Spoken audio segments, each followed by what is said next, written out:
I found something on the internet very profound, and I want to read it to you because it resonated with me.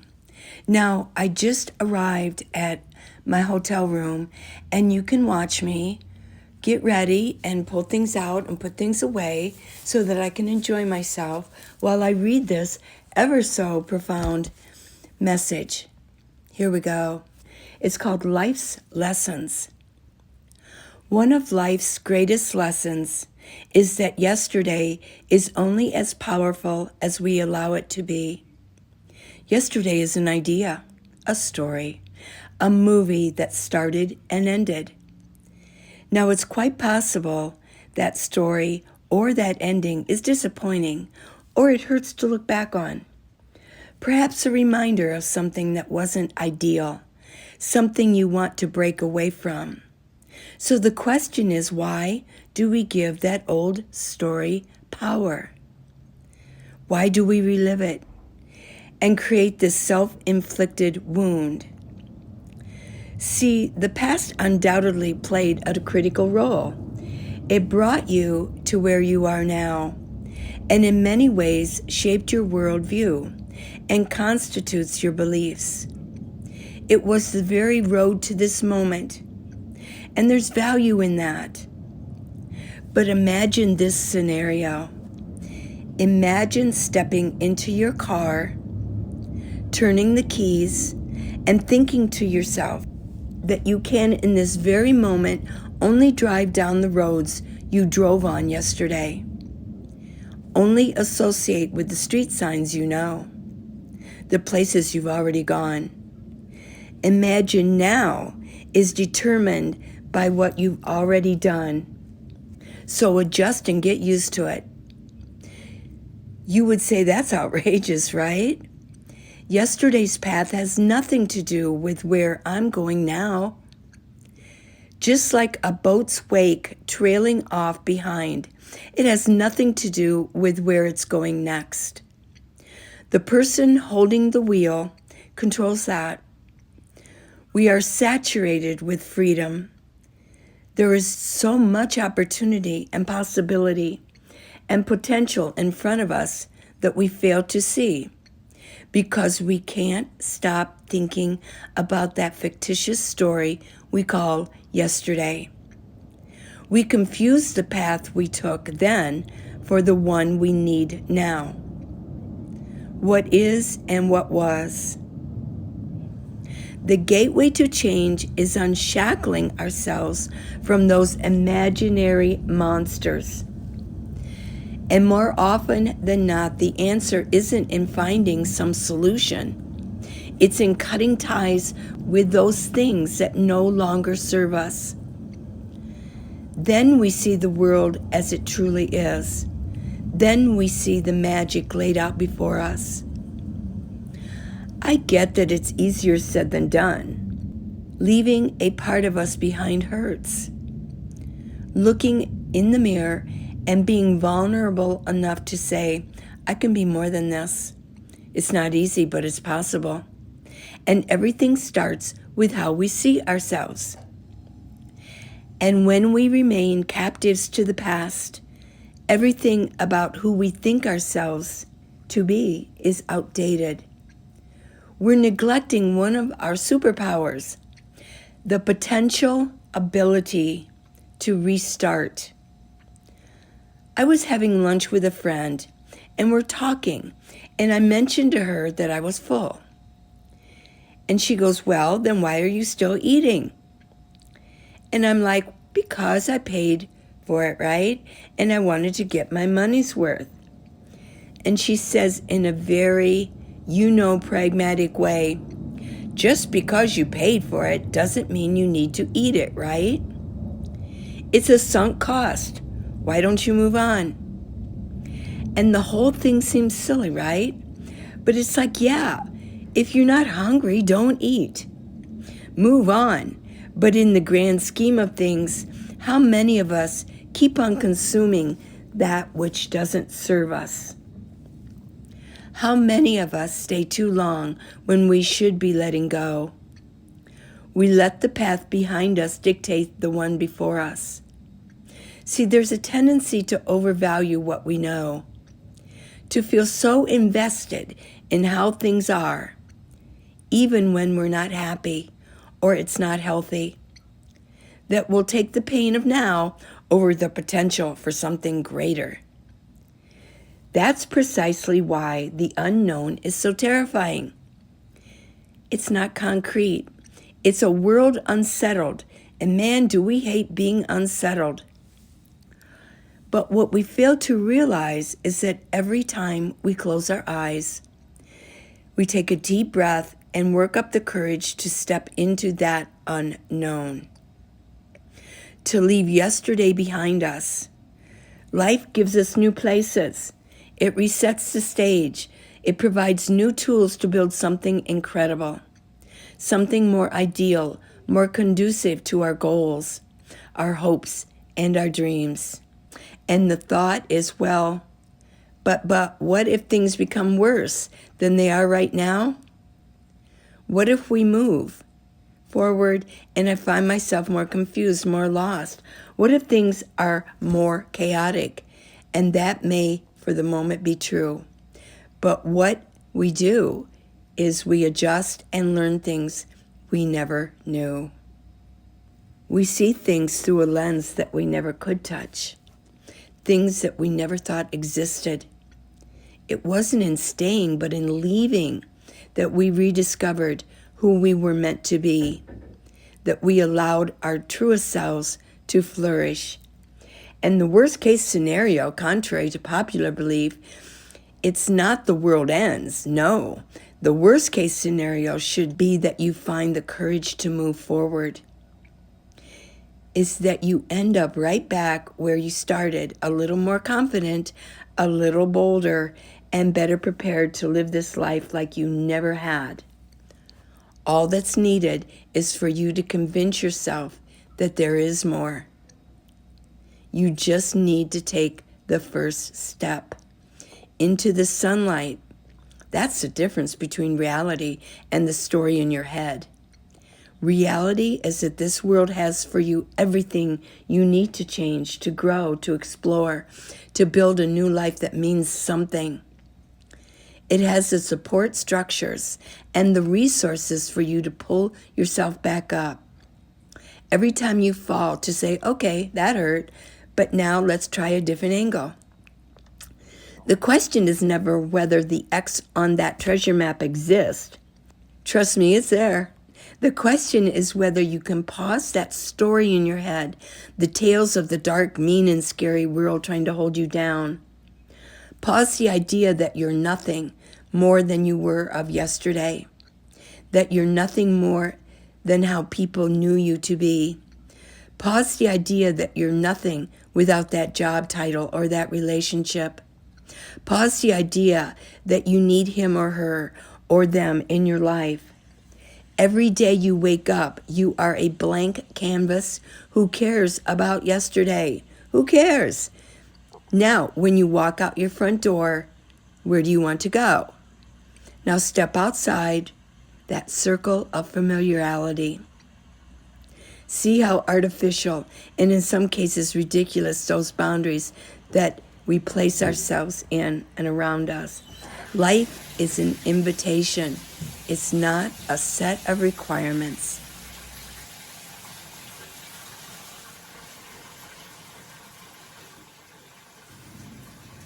The past is the past, and setting our sights on the horizon today is the end of yesterday and the beginning of the rest of your life. Have fun with it. Okay, went down to the lobby and got a fresh cup of coffee. They're making breakfast and it's going to be a good one. I have stayed in this hotel once before and I loved it. It's a little bit smaller than my usual one in Flagstaff that I love so well. We'll put my knee out straight. But this is, I really like this hotel. Now, of course, there's more plush hotels. If you want to stay in a really nice hotel in Tucson, Ventana Canyon is like, it's uber expensive. you know, $400 or $500 a night.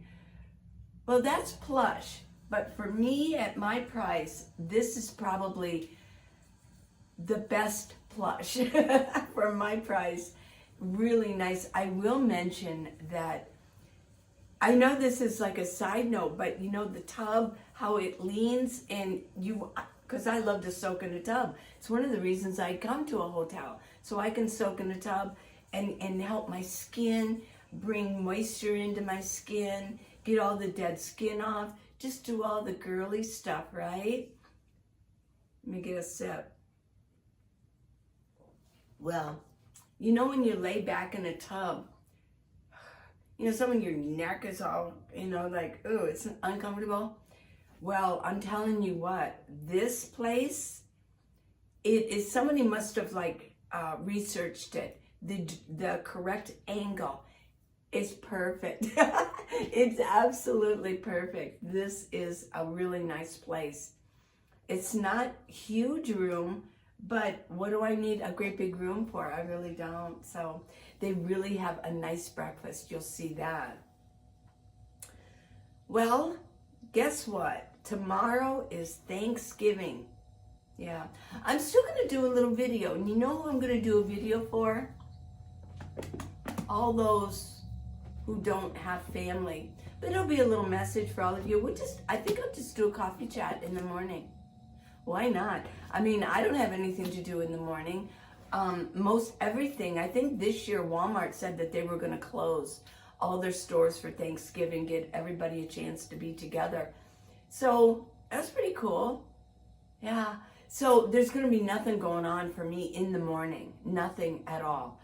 No gym workout. I'll probably go walk. I'll walk around. I'll find a park and go walk. But so I think I'll do a coffee chat. We can just chit chat. I don't know what about. So this was a nice reset. I mean, I just did some pet sitting. So I did a little bath therapy just last week for a couple of days. But I had already reserved this hotel room before I knew anything about pet sitting. And I just didn't want to cancel it. And it was such a good price. For this hotel, it was such a good price. So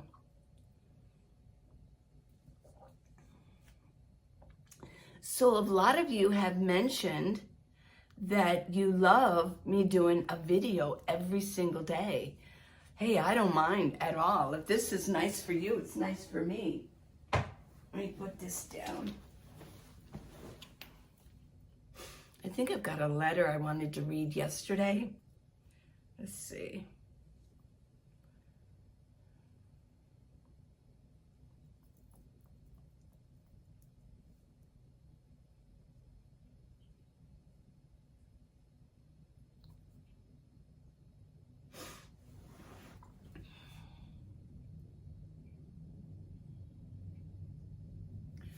Hey, I want to thank you all for all of your advice from yesterday's video on the lady who wanted to do the van life, but she has a couple small dogs.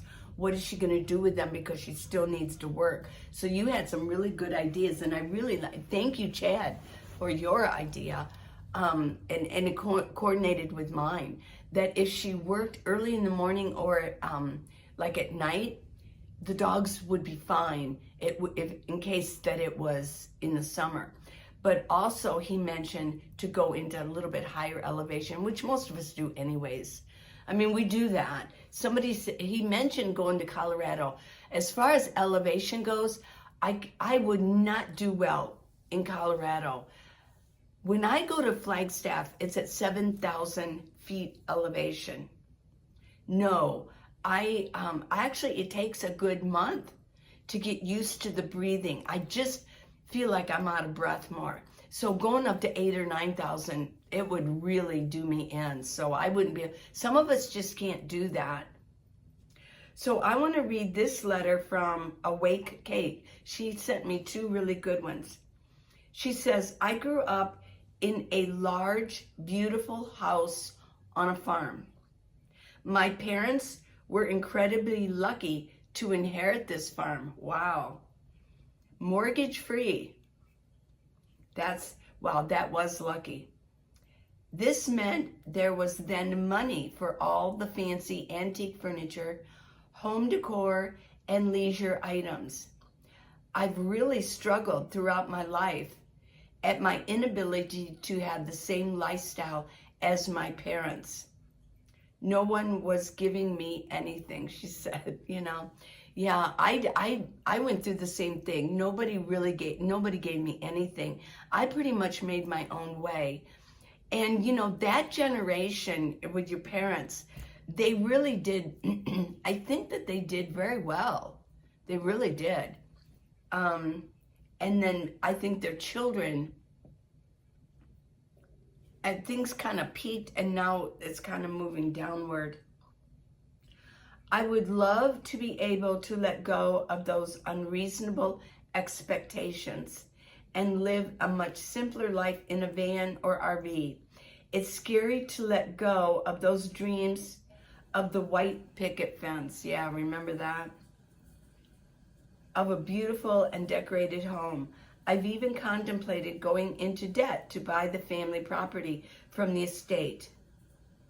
I know it's not a good idea at my age. Okay, I really did want to address this because I did have that one letter that I read 2 days ago from Catherine. I forget what her last name was, and thank you, Catherine. I mean, I really appreciate it. It's a good discussion because everybody has their own experiences and ideas and diversity. You know, we all don't have to agree. The only thing that I didn't like was she was kind of crude on, you know, like saying that, you know, we have a hard time dumping our pee. We have to think about that, which I thought was, you know, just not the truth, okay? So, but here's the deal. Catherine mentioned that she now has property because she bought it young, she worked it for years, and now she has it. And that van life was just too tough of a life. That was pretty much the premise of it. So if you're gonna do it and you're young, get yourself some property and go work it and make yourself a good life. Well, and then it was gonna be generational property for her son. Well, if she just has one, now that sounds good, but if you have more than one, or you have two, that means when you pass away and you leave it to your family, they're gonna divide. They're either gonna, what I've found is that what they do is they sell the property and then they divide up the money. So it's like a lot of work, and you think, oh, I hope they keep it in the family. But a lot of times they don't. But I think, Catherine, you mentioned that you had it for your son. So that works out really good. But in her case, in Kate's case, awake Kate, she would have to buy it from the family. Yeah, she would have to buy it outright. She'd have to buy out all of her siblings. So I wanted to mention that is an issue when it comes to property with your parents when they pass. Yeah. So, and to go into debt, and there's a farm, I know a lot of times. I remember my great-grandfather had a farm. His name wasn't Old McDonald's, but he had a farm. Yeah. And I remember that the children owned it, which was my mother, and then the siblings. Well, I remember that, and it was wonderful. I thought, wow, that's like, I was thinking, because I kind of remember visiting it all the time. It was really nice property. So, but I remember that my cousin and her husband from my dad's side wanted to buy it. Well, they did. But then they ended up getting a divorce, and I always remember thinking, wow, well, it's not even in the family anymore. You know, it's kind of a shame. I wish somebody from the family, my immediate family, would have bought it, but oh well. You know, these things are generational, and what we want is that we think that everything's going to pass on. But when we're gone, I mean, we don't have any control over anything, do we? I mean, just like my artwork, my daughter has all of my artwork, and she does want to, like, get it together and put it all together and get like a conservatorship on it. Like if anything happened to her, like who would it be passed on to, right? But I don't think that's been done. And if I'm gone, like, I guess who cares? But you do kind of want these things to be passed on, but you don't have any control over it. So, well, I'm going to go get breakfast, okay? Thanks for spending some time. And let's go see what they got, okay? Let's go.